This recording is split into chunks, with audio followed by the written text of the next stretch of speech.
ne sont pas nombreux ceux qui, comme Marc Alain, vont au fond du poème, dans ses soubassements, devrais-je dire, ses catacombes, mais aussi en surface, pour jouir du plein air ou des musiques secrètes de la nuit, à sa circonférence, à ses alentours, afin que rien du poème ne lui échappe.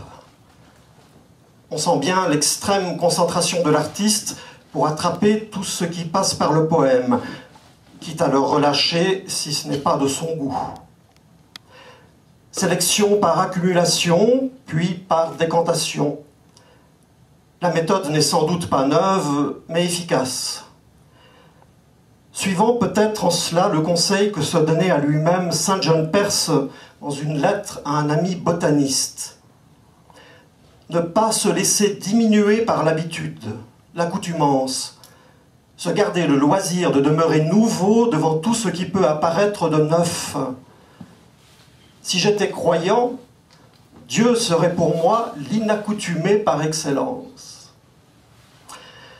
Justement, Marc Alain parle beaucoup de Dieu dans ses poèmes, ou d'un Dieu, ou des dieux, mais de façon souvent iconoclaste, irrévérencieuse. On en a envoyé au bûcher pour moins que cela.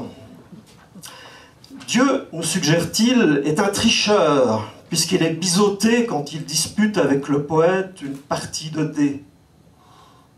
Il le nomme au singulier Dieu de sable, alors qu'il évoque ailleurs au pluriel des dieux de cristal. Dans l'œil imaginaire, on peut lire « Dieu semblait s'éloigner, n'offrant qu'un dos voûté au psaume des regards, mais épiant sa créature dans le dédale du miroir. » Dans l'état naissant s'entend cette injonction péremptoire. « Dans les yeux de l'aveugle, dit Dieu, que luise mon regard. » Comme les surréalistes, Marc Alain aime jouer avec les mots, les homophonies, quand elles sont porteuses de sens. Ainsi, dans la parole planète, l'imaginaire est Dieu, un Dieu toujours un être, entre livre des mots, L''IVRE, entre livre des mots et le livre des morts. On le voit, ce thème est complexe et mériterait à lui seul toute une étude. Marc Alain serait-il de la race des voyants? Les Nerval, les Rimbaud, les Novalis, les Artaud, les William Blake. C'est curieux, cette licence grammaticale nous permettant d'utiliser l'article pluriel devant de tels singuliers. En tout cas, ce sont bien des visions, parfois hallucinées, qu'il nous donne à voir. Lui demander d'où elles lui viennent serait comme vouloir déchirer le rideau de brume qui entourait la rue de la Vieille Lanterne ce soir de janvier 1855, où Gérard, dit-on, s'est pendu. Car la nuit sera noire et blanche, furent les ultimes mots qu'il traça, peu avant d'entreprendre son dernier voyage, celui qui ne mènerait pas cette fois en Orient. Souvent aussi, Marc Alain évoque son double, voire ses doubles, comme dans ce début de poème du tireur isolé.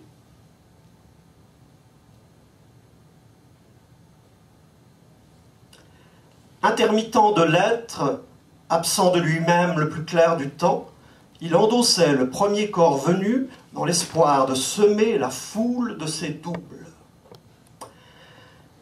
Dans un texte du Miel de l'Abîme, intitulé précisément « La doublure, les doubles », il se demande « Quand je dis « je », lequel de mes moi se profile? Tout est plusieurs. Où est mon corps enseveli entre les mots? Je me regarde avec les yeux de l'autre, le colocataire de ma peau. Faut-il y voir un écho au questionnement de Hölderlin, qui se demandait dans Être et jugement, mais comment la conscience de soi est-elle possible? Elle l'est quand je m'oppose à moi-même, quand je me sépare de moi-même, mais que malgré cette séparation, je me reconnais dans l'opposition comme le même. Peut-être pourrons-nous lui poser la question tout à l'heure. Quand Marc Alain se fait piéton de Venise ou nouveau passeur des deux rives à Paris, c'est pour débusquer à chacun de ses pas l'insolite qui se dissimule un peu partout et que l'homme pressé d'aujourd'hui, tout comme il l'était déjà au temps de Paul Morand, n'entraperçoit même pas. Pourtant, cela vaut la peine de s'arrêter avec le poète pour interroger les ombres de passage, les frêles murmures de voix échappées d'un passé pas si passé que ça, à qui sait tendre l'oreille au bon moment. Cela ne va pas sans risque, et il n'est pas rare de croiser ici ou là l'une de ces puissances qu'il ne faut pas nommer, ainsi que me l'écrivait Marcel Schneider, cet autre aventurier de l'occulte. Le jury du Grand Prix de poésie Pierrette Michelou, c'est-à-dire Catherine Sella-Dubuis, Jean-Dominique Imbert, Ferenc Rákóczi et moi-même, Jean-Pierre Vallotton, ce jury a été sensible à l'ampleur du souffle lyrique qui traverse bien des poèmes de Marc Alain. Et si je citais tout à l'heure l'auteur d'Amer, ce n'était pas par hasard. Sans doute pour en retrouver l'équivalent, faut-il remonter jusqu'à des poètes tels que Saint-John Perse, Claudel ou Miloche, donc l'oncle du prix Nobel, celui qui savait que tous les morts sont ivres de pluie vieille et sale au cimetière étrange de Lofoten. Quand la tendance était à l'étrécissement, au condensé, voire au rachitisme, Marc Alain, lui, ouvrait tout grand les ailes au vent qui passe et nous emporte vers de nouvelles bouffées d'oxygène sur des cimes que peu atteignent. Il semble que le temps ne compte pas pour Marc Alain, ou plutôt qu'il compte double ou triple, qu'il est à la fois ici, là et là-bas, scribe au temps de la splendeur antique de Byblos, tireur isolé dans un présent multiple et ange planant sur les brumes d'un futur incertain. Mais ce soir, il est bien là, avec nous, ou si ce n'est lui, c'est donc son double. Je vais lui demander, ou leur demander, de venir me rejoindre. Marc Alain.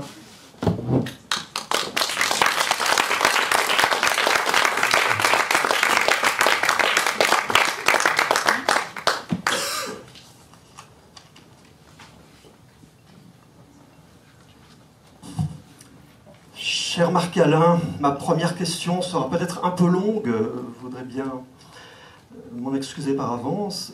Quand on veut aborder votre poésie, je pense qu'il est important de revenir aux sources premières.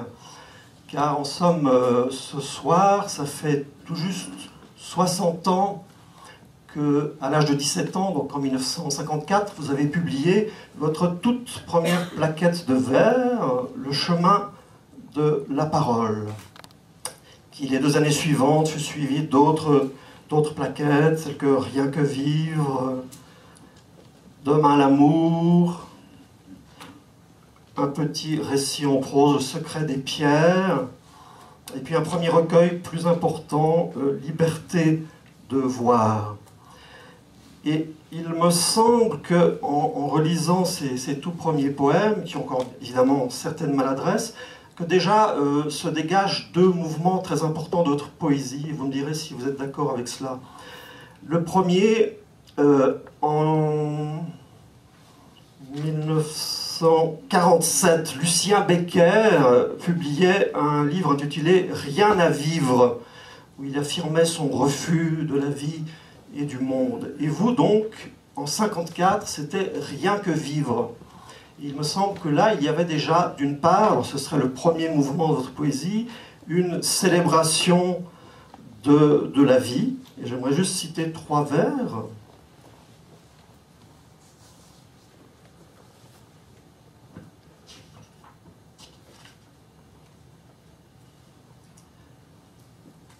J'écris avec la langue des herbes et des pierres, avec le dialecte des nuages et le patois des forêts, je dis le monde avec le monde pour en crier.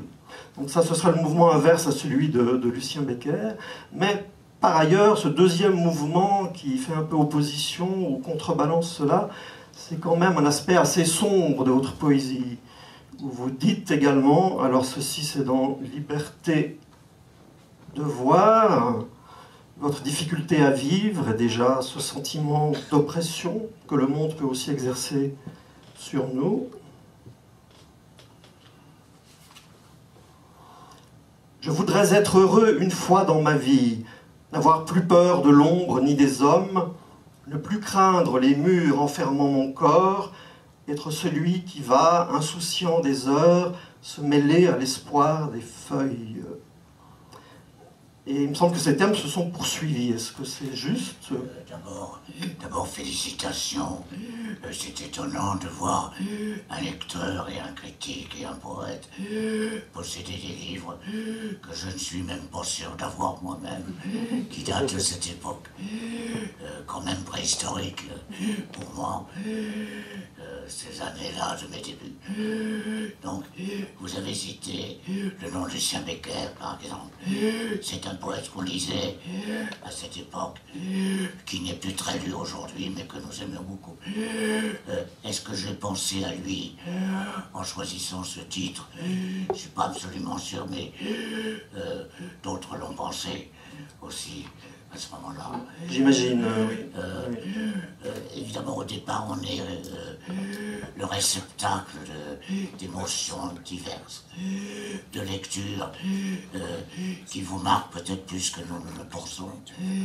Et donc, ces ouvrages correspondent à une période qui a été assez rapidement dépassée, parce que j'ai mis les bouchées doubles très rapidement.